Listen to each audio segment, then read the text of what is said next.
On the morning after I completed the job change quest, I decided to rest inside my apartment with Jinha. Of course, I kinda slept late, and eventually I woke up by my phone being busy. Of course, I was confused, tired, and eventually I picked up.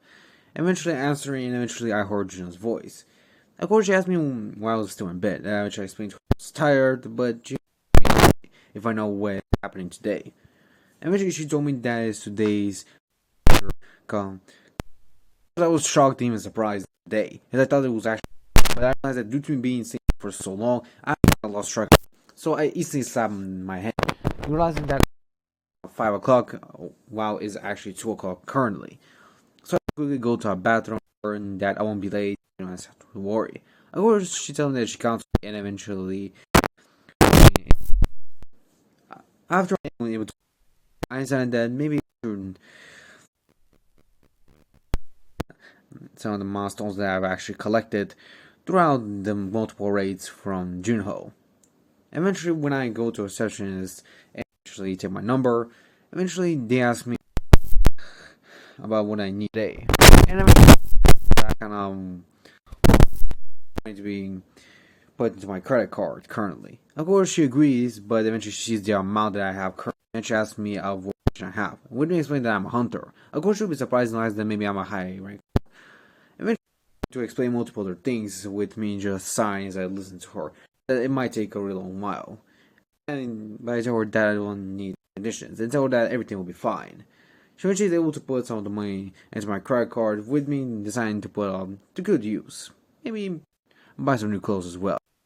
My old ones will not fit me since I'm now grown taller. Eventually, around the school ground, Jill will actually be pretty surprised and looks at me, with her even questioning if it was truly me, her brother. But I told her why she's so weirded out, is I'll actually wear much more different clothes unless I have a new fresh haircut. Since I wanted to kind of shorten my hair since I know it was growing longer. And since with my body growing taller as well, I needed at least a new haircut. So I decided to take this one, since I believe that it suits me the most. Of course, when we enter inside, I will of course hear multiple students find me really hot. Of course, I'll just ignore them and continue with my walk. With Joanna trying to tease me, but unfortunately, of course, she tries to tease me. Even trying to maybe even play it out by thinking that maybe I will try to date one of the students. But I instantly pinch her cheek and tell her to cut it out. Of course, she apologized instantly and decides to leave me alone. By the time of course, I'm able to arrive around the teacher's office just in a nick of time. And eventually, the teacher asked me if I'm Juna's brother. Of course, I nod calmly, as eventually she explains that she is Jinha's homeroom teacher. And of course, she was even surprised that I was actually this handsome, with me, of course, telling me that I'm nothing special. Eventually, we decided to talk, and she also would have told me about she wanted to go to the medical school, with me knowing that very well as I nodded. Already aware that Gio wants to study of a way to find out a cure for the eternal slumber. But I already know the real cure. I just need more time. As I'm currently, I cannot get it. I just need to grow stronger first. Of course, as we continue to go on, eventually she would ask me a question if June were to ever awaken, would I let her be a hunter? I sternly then said no, saying to her that I'll never let my sister go into dangerous places like I have been. I only did it because I believe myself that I need to do that, since ever since father left, I was the only one who could basically do anything. Since our mother was not awakened, and I was the only hunter in the family, besides our dad who disappeared, I need to do the hard job. And I've always been doing multiple jobs so I can cover most of the allowance. Though, due to me constantly training, I was able to at least give us a decent amount of money, and we were able to live a decent life, even after mom's eternal slumber affected her. So I wanted nothing less but a normal life for Gina, as I believe that me doing a job as a hunter was normal for me, but for her, she needed a normal life and nothing else. If she wanted to become a hunter, I was sternly rejected, as I didn't want her to put her in any danger. She didn't deserve that. She was not ready for the cruelness that the world has for her, and I don't want her to experience it. Only I can, since I have experienced it once, if not even twice. So I'm more than ready to face this cruelty, while she is not. Of course, the teacher sighs and eventually understands where I came from, and agrees with my point of view, saying that the awakeners from a really young age are kind of troublesome, with me nodding. Of course, she eventually tells me that there's also actually a classmate of Jiha who's actually awakened and is actually a hunter. Of course, I'll be surprised to hear the news. And eventually, I want to ask her of who she is. Of course, the teacher eventually tells me everything, and of course, I'll be surprised to actually hear it. I'll eventually ask her what rank the student is, with her explaining that she's actually of the lowest rank. We realize that she's an E rank hunter. And this means that she will have a really hard time. But also, it actually brings me to a scene Jordan that I met when June recruited multiple people for the strike squad. As I remember, a kid really young and he was even our E rank. So I realized that maybe she is the one. And I eventually asked for her name. And then she tells me her name. She also explains that she's also one of Gina's friends, with me actually being surprised. She told that she's actually not focused on her studies as much as Gina has. So she wants me to at least convince her to finish school before becoming a hunter. Of course, I nod and tell her that I'll try my best. And she appreciates my effort. Of course, I also gave her name being Han Yong-si Song Yi. So I realized that it was actually the same girl that I met before. As the gears started to shift in my brain, as I kind of forgot about the name due to me being much more focused on getting stronger than remembering some other characters I remember from the novel itself. Eventually, I would have waited outside as it would be close to midnight. And eventually, I'll then look to Sang-yi and eventually say to her that it's a really small world, isn't it? Of course, she'll be surprised and ask me what am I doing here. And of course, I will just calmly tell her that she needs to actually go to school and not just stop it because of her being a hunter. Of course, she's reluctant to listen to me, but I told her that I'm also an E-rank hunter like her, but she needs to understand. E-rank hunters are basically the lowest class of the hunters, so she needs to at least get her education right and straight, since I already did myself back when I was really young. I did not skip school, but I did train a lot. So I was able to graduate school with decent grades. They were not the best, but they were incredibly decent even for someone as me. So, of course, I started trying to convince her to maybe quit it, at least for now, and maybe first graduate school and then maybe become a hunter, at least when she's fully ready. Of course, she's reluctant but decides to listen to me since I have much more experience than her. I also told her that I'll actually help her to become a much more excellent hunter, as long as she listens to me. She says to agree to those terms. While in another area in Korea, then we're going to a flight station, and there'll be none other than Hwang Dong-soo, the older brother of the man I killed back in the first dungeon that me and Jinwoo first entered.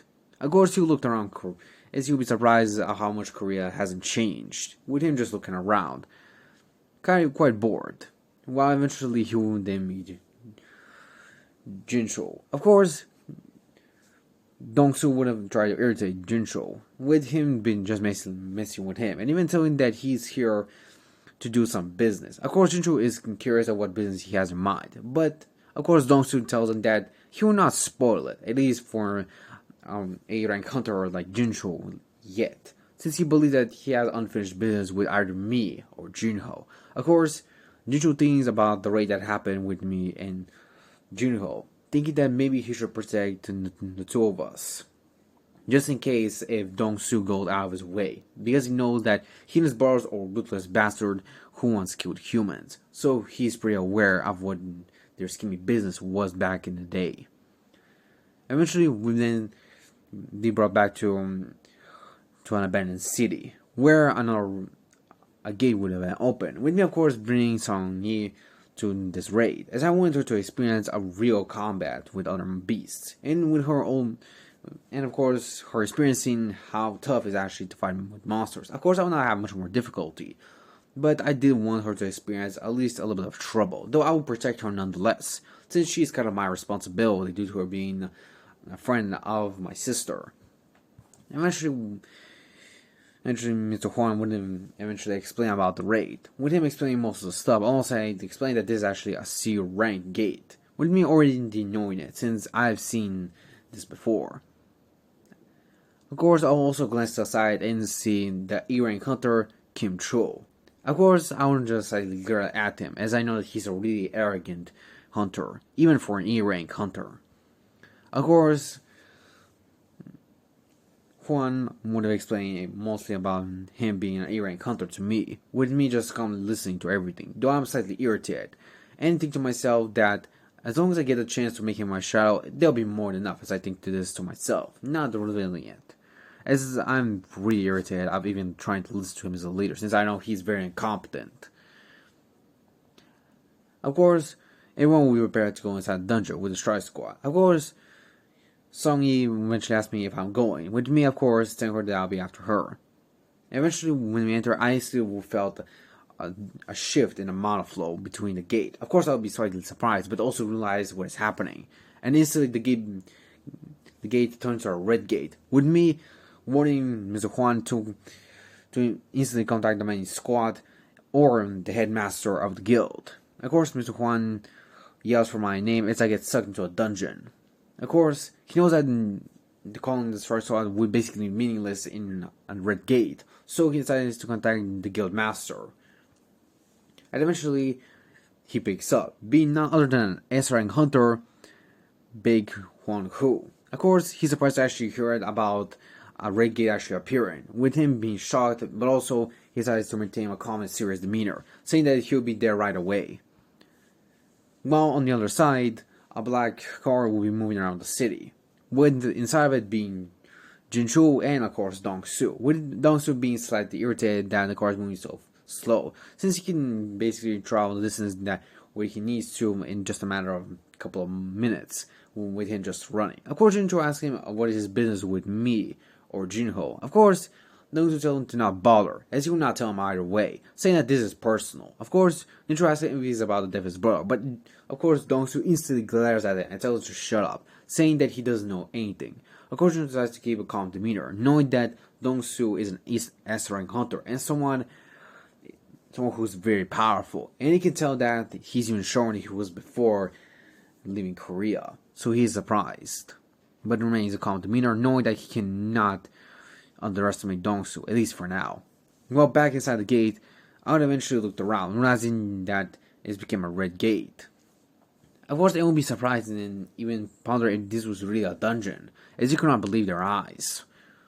Of course, I would just glance around, as I realized that we're indeed a red gate, and the temperature here is really cold. If it was 2 months back then, I most likely would have freezed to death, but for now, as I am, I barely felt it. So, I just remain calm and composed, knowing that I must keep my composure so I do not get caught off guard. But of course, I instantly felt mana arrows being flung at us. I instantly were able to grab one before it can hit Song-Yi, and eventually utilize Roll Commander's Touch to, of course, block the other arrow, which was headed to another hunter, saving his life. But of course, I did it secretly, and made so the arrow just missed. Of course, Song-Yi is of course shocked and frozen in fear, with of course me spawning the Ice Elves, or which I know them better than Ice Slayers.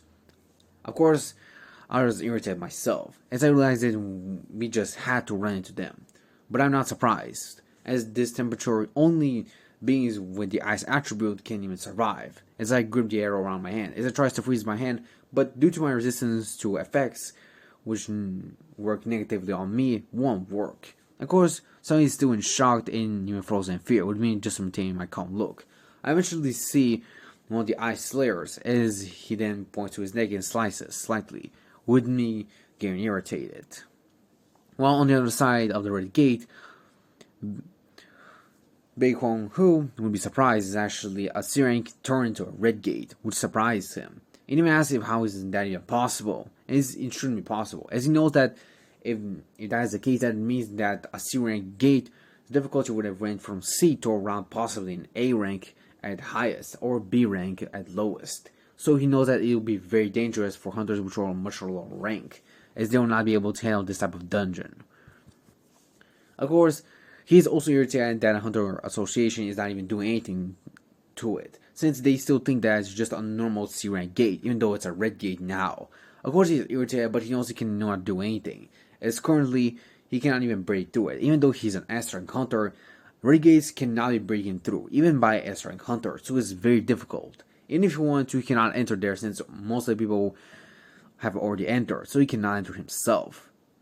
While inside, I of course will grip the arrow as I glance at the ice slayers, with one of them doing a slashing motion in his neck, with the gear side to irritate it, and eventually crushing it in annoyance.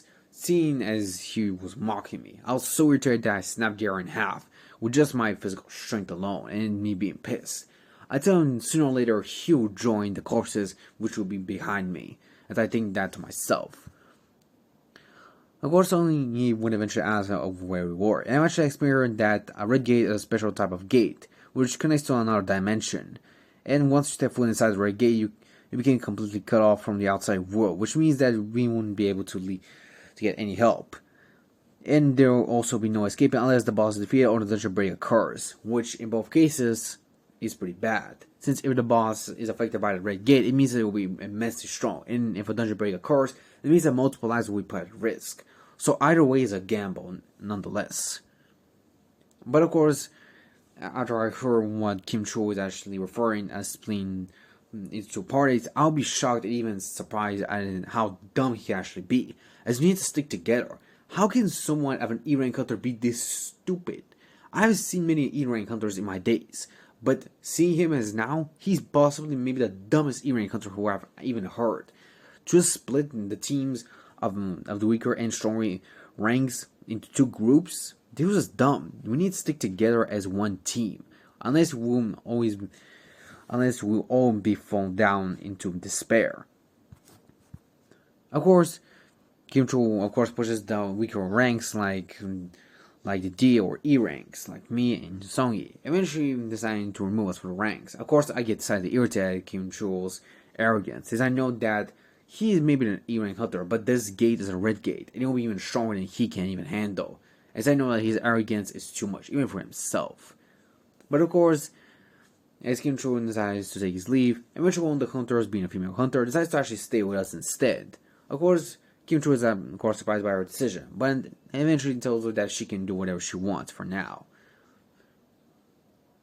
Of course, as they leave, I wish them good luck. But also, as I'm about to walk away, the female hunter eventually tells me that even Kim Cho couldn't even see the arrow that was about to shoot us. So she then asked me if I'm actually an E-rank hunter. Of course, I'll just sigh. But we didn't turn back to another proof, as we didn't move, as Baruka will still be investigating the dungeon, even asking about the hunters inside of it, when of course Mr. Juan explained to him about everything. Of course, he'll be surprised that lower rank hunters were actually accepted into this type of raid. But before they can continue their chat, a black car appears, being the same black car which Dongsu and Dongchiu were inside. And eventually Dongsu arrives, and eventually he's actually surprised that the guild master of the White Tiger Guild is actually doing here. Eventually being surprised that he's here. Of course, Bake will just be irritated as he sees Kim Cho. Very irritated and even surprised to actually see him here. Of course, he's one surprised and then turns into complete rage and tells him what is he doing here. And into even answer his question of why is he even in this location currently. Of course, Dongsun just tells him that he doesn't have to bother with him right now, currently, as he has unfinished business with someone inside the Red Gate.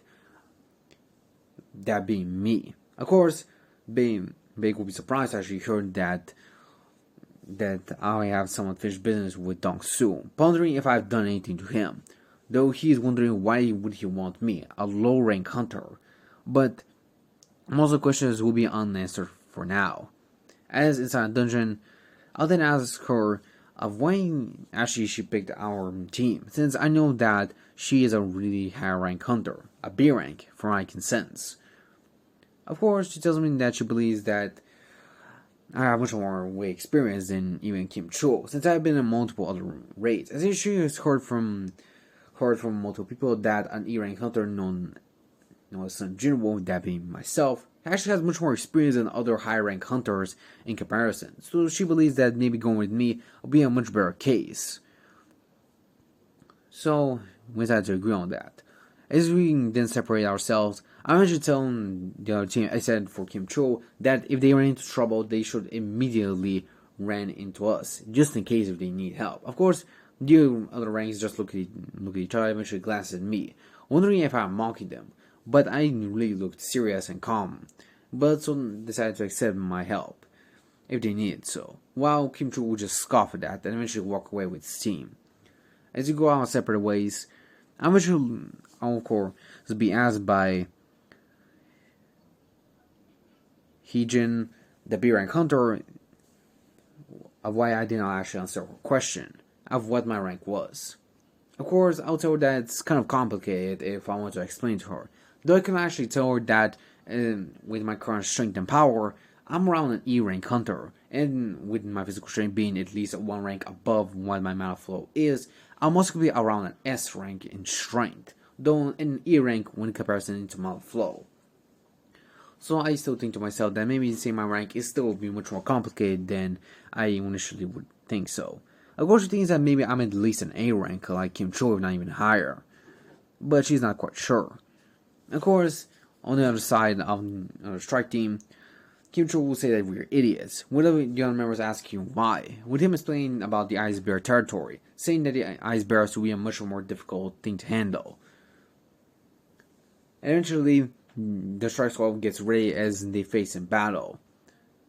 While out in the outside of Red Gate, Dongsu would eventually glance and glare slightly at Big, saying that he has unfinished business with me, so he tells him Big to not be in his way. Of course, Big is quite irritated and the audacity that Dongsu is actually showing him, saying he really has gone cocky ever since he left Korea. Well, of course, Dongsu just glaring slightly at him, saying what he's gonna do about it. Big, of course, is irritated by Dongsu being so arrogant against him, but he knows that if he were to fight against him currently, maybe it will cause a lot of collateral damage. But with his current rage, he cannot even handle it. But as we return back into the Red Gate, we'll see as a party of Kim Cho has taken care of multiple ice bears, with multiple corpses being laid around and a lot of blood being spilled as well. Of course, the other rank hunters are really happy that they're able to take care of the ice bears with ease and not even struggle that much. Of course, Kim Cho is still irritated and wonders what the other party is doing. Well, of course, back on the other side, Haiju won't even ask me of why we're actually here, since we're going to the Ice Bear territory. Of course, we'll be confusedly looking at her, and ask her of what she means by that. Of course, I'll ask her if this means that we're in the Ice Bear's territory. Of course, she then confirms it, but I eventually sternly shut her up, saying that dealing with Ice Bears will be much more better than dealing with Ice Slayers, since Ice Bears, even though physically decide to disappear or maybe even comparable to Ice Slayers, they don't have as much as intelligence as the Ice Slayers, since they most likely have below even the average human's intelligence, and the Ice Slayers most likely even have higher intelligence than a normal human. So I thought that it's much more better if we were to face someone with less intelligence. Of course, Haijun will be surprised at my logic and realize that she actually didn't even think about this, realizing that my idea was actually pretty solid to think about. Of course, I'll then eventually call out for my inventory and decided to pull out some clothes so everyone can wear. With these clothes, I was able to hand them to them. Of course, with me just basically acting nonchalant, with me utilizing the system itself.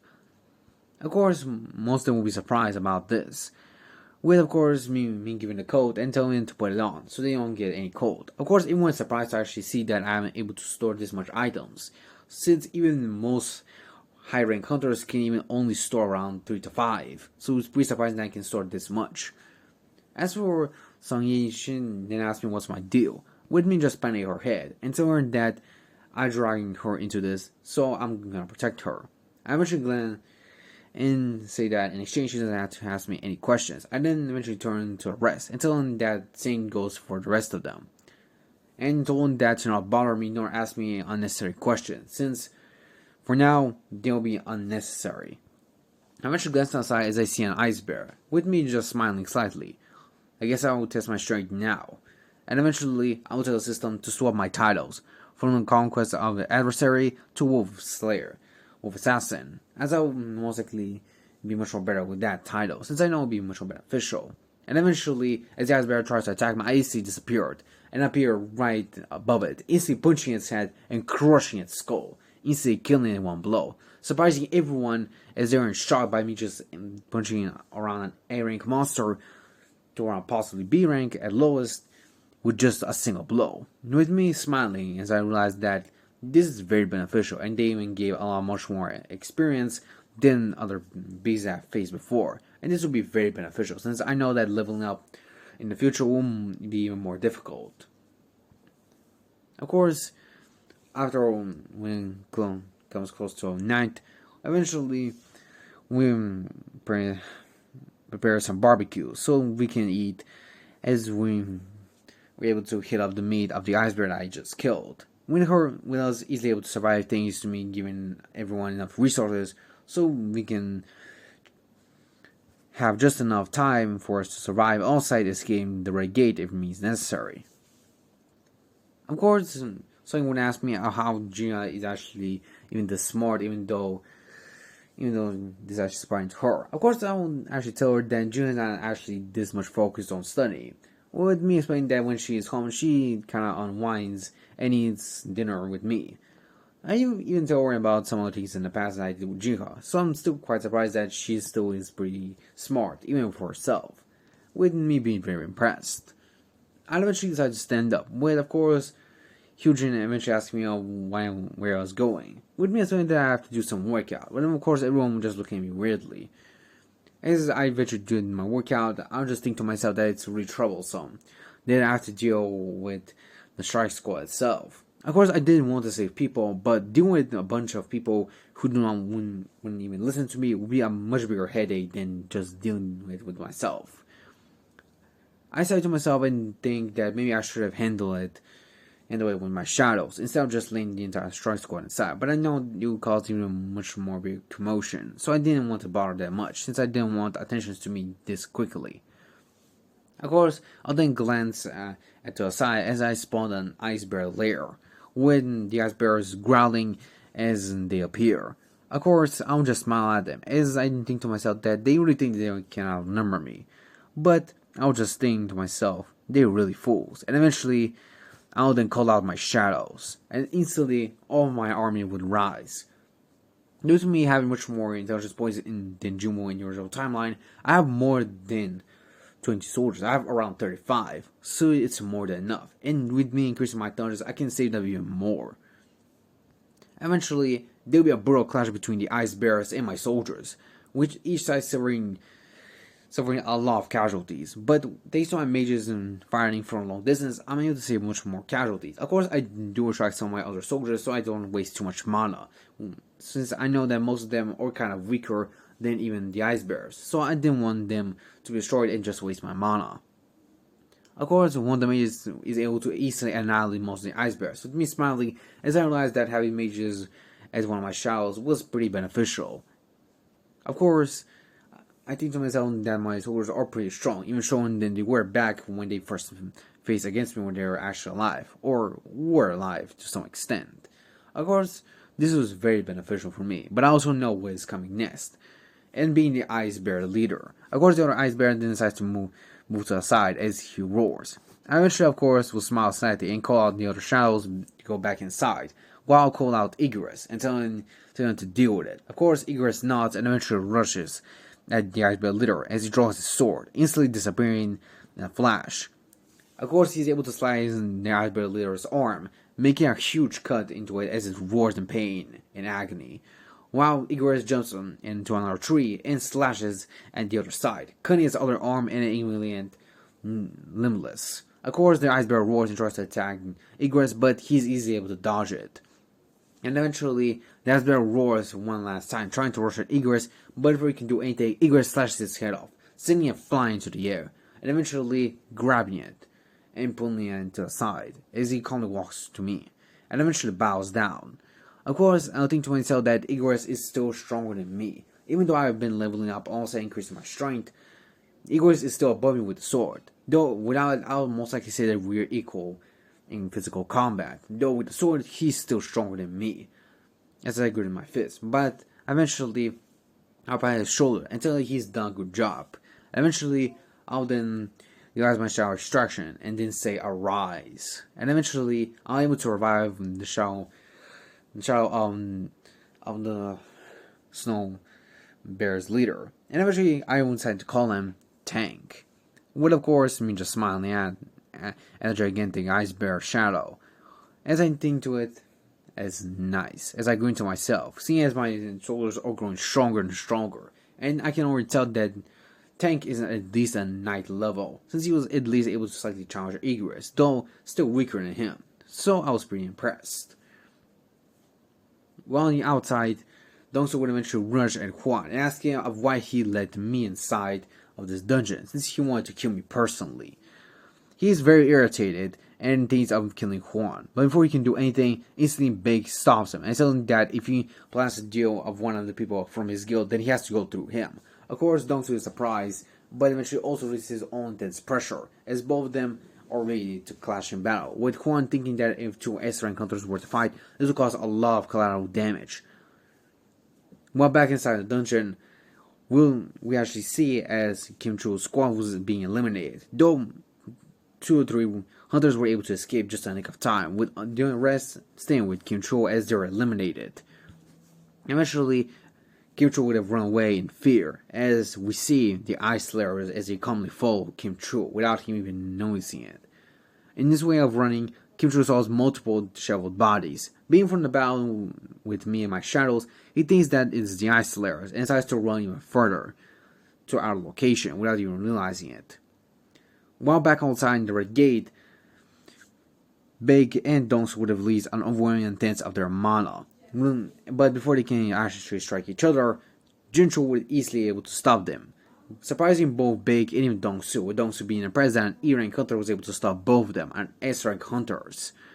Though of course, Jinchu tells them to not bother in fighting outside this city, saying that it will cause too much collateral damage, which he knows that the two of them doesn't want. At least one of them doesn't. Of course, Dongsu just chuckles and tells them that I'm probably dead by now, so he thinks that maybe he should go on with Jinwoo. Of course, Kim Jong tells him to not bother with either me or Jinwoo, but of course, Dongsu tells him to not bother in his business and eventually leaves, which will just sign. I think to myself that Dongsu has gone really arrogant throughout the years after he joined the scavenger squad. While back inside the red gate, and I will be having a peaceful time while I'm still collecting multiple shells, and of course, training myself as well. As everyone's having a peaceful time, of course, Kim Chu would of course be surprised, and I asked him, it even turned them of why they have so much food and resources, even being surprised that they have so much food. Of course, he's trying to threaten them, and even try to attack them, but before he can do anything, I'll easily slap him in the back of the head, knock him to the ground with a powerful thud, as he bleeds from his nose. With me even telling him that if he thinks that we were only brought dead to his comrades, then he's actually wrong. At least around 2 of them survived. But he actually he's a real dead weight, since he brought people to us. Of course, everyone's confused with what I mean, but I eventually told the Ice Slayers to come out, and of course, they undo their camouflage, and eventually show themselves. Of course, the Ice Slayers leader eventually talks to us, saying that we are trash, but not all of us. Of course, I'll just glance at him and tell him that if he really thinks that we're all trash, saying that that's a big word from someone who has really long hair, which is not even brushed. Of course, he's actually surprised that I can understand, and eventually, he then glances aside and tells me that one of his scouts eventually informed him that one of us is incredibly strong. Of course, I'll glance at the Ice Elf, but before he can finish his sentence, I cut off the Ice Slayer's head instantly, shocking everyone, as I appear behind him, and eventually ask, and of course, the Ice Elf's leader, of course, smiles evilly and tells him that I'm pretty interesting. And eventually, he then decides to offer me a deal that he will spare my life in exchange for me to sacrifice all the humans behind me. Of course, with a stern glare, I tell him that no, I reject his proposal. I will not sacrifice innocent lives just for my safety. That's something that I deep down won't ever do. No matter if it comes to dire situations, I'll never do it. I'll never sacrifice an innocent life just to protect myself. That's something that I vowed and even promised my parents that I'll never do, no matter what happens. Not just this life, but also in my other life. Of course, the Ice Elf's leader said that this is a real shame, since he believes that maybe we can cooperate. But he believes that he has outnumbered me, saying that he has he has much more people on his side. But of course I'll just smile at them and saying who's outnumbering who, as I summon my shadow soldiers. Instantly everyone is shocked, even surprised, with all my shadow soldiers getting ready to battle. And I tell him that if he thinks that this is impressive, he's not seeing everything I can do. And I tell him that the real battle begins now. Eventually, the ice elves and my shadow soldiers begin to fight, with each side suffering a lot of damages. But due to my shadow basically draining slightly of my mana to recover, they do not suffer as much damage as the ice elves. But the ice elves are slightly overpowered by some of my soldiers, as I traded most of my regular soldiers from ice bears, so they can at least deal much more damage, also being much more tanky as well, with of course tank leading the charge as well. Of course I know this will not be enough, since I know that the ice elves leader, of course Baruka himself, is a much more challenging one. I know that his strength is at least around an 8 to at least S rank. So I must have an extra shadow to defeat him, since I know this will not be enough. Of course I then glance in Kim Cho and tell him that he will serve as an extra shadow soldier just when I need him. And eventually Baruka will introduce himself, saying that his name is Baruka, with me of course introducing myself as son Jinwoo. Of course, Baruka is impressed, and eventually I rush at him instantly, while of course also pushing a sword by the side of Kim Cho as I rush at Baruka with an instant glare, as I do not spare aim any time. Of course, as we both clash our weapons, I can already tell that Baruka is stronger than me, and he's able to block my attack. Of course, I get slightly surprised, but I remain calm, and eventually Baruka is able to push back, but I also jump back, able to recover my stance, able to maintain my composure. Of course, Baruka is of course called guard as a blast hits him, shocking him as one of my mages were able to blast him. But he's able to actually get out unscathed, with me being unsurprised as he did that. As he tries to rush at me, I remain calm as I wait just for a perfect moment. Of course, Kim Cho tries to attack from behind me, with Baruka saying that I'm a real fool, but I just smiled, and so that Kim Cho is very predictable, as I expected, and I eventually tell Igris to do what he must, and eventually Igris stabs Kim Cho to the chest, killing him. Of course, Baruka is shocked, even surprised I actually killed another human, with me just maintaining my calm and cold demeanor. Of course, Baruka does not stop his charge as he rushes at me, but Igris is able to block the attack, while on the other side, I'll then say arise, rising Kim Cho as I revive him as one of my shadow soldiers. On me seeing that he's actually grown taller, and I think that is very, very good. And eventually I decided to call him Iron, as I see that he is a rank knight. Of course, we'll be able to realize that he's really strong, even though he's an A rank hunter. He was only at around knight level, though he's only level 1, unlike Igris, who's level 7 when he was knight level himself. So I can tell that Igris is still stronger than him, though he is still beneficial for being a tank.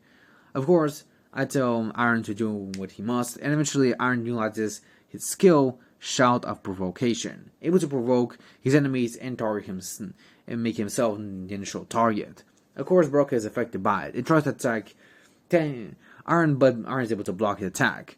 But before he can even react, he of course just laughs and thinks that I'm really utilizing Pay Trick the entire battle. But before he can even finish, he's eventually clawed down by none other than Cerbie. If you guys are wondering, yes, I was able to revive Cerbie as one of my shadows after I was able to achieve my Mark of Shadow job. Because of this, of course, I was able to make it into my shadow soldier. Of course, it did took me at least 2 tries to revive it, with the rank of Cerbie being elite rank, since it's an S rank type beast, and he was incredibly strong and powerful. So it was already around the level of an elite knight rank, being stronger than both Igris and Iron currently, as it blasts Baruka and damage him a lot. Of course, I will appear behind me utilizing my camouflage and able to deal a lot more damage to Baruka, with Baruka suffering immense pain as he's incredibly injured. Baruka, of course, is able to jump back and recover slightly, with the effects of my skills being nullified due to his high resistance. But I remain calm, as I know that this is not the end just yet. Of course, Baruka tries to rush at me once again, but I just throw my daggers. Of course, Baruka thinks I'm a fool, but I utilize commander's touch as I increase the speed on my dagger, instantly breaking his, which shocks Baruka. Of course, he's also caught off guard as, of course, he's blasted by a massive blast of fire, would be none other than Cerbie as it blasts him. Of course, he's surprised but he's able to recover, but before he can even recover just enough, I stab him and rip his stomach into two. Of course, he falls to the ground dead after I disabled my camouflage, with me saying that the battle is finally over. Of course, science says that it was very, very hard to defeat him, as I level up 2 times, when of course getting notification that I defeated the boss of the dungeon. I started to leave, saying this was very difficult. Of course, I don't think that's as I see Aaron as he goes around with the other shell soldiers, as I smile to myself. Eventually, I also tell the hunters that we can now exit the gate since I defeated the boss. Of course, I will be surprised and also happy that he can finally leave the gate. I also then glance at Baruka's body and think to myself, Jinwoo could not revive you back then, but I'm stronger. At least I should give it a try. I eventually try him first.